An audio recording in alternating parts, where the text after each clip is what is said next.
நுனிப்புல் எத்தனை சிறியது, மிக இலகுவானது. இதனைக் கொண்டு நிறைய சொற்றொடர்கள் உருவாயின.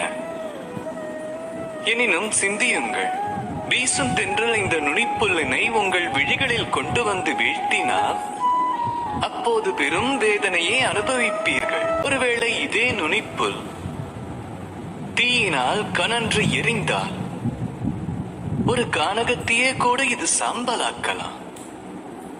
அதற்கான ஆற்றல் இதனுள் உள்ளது.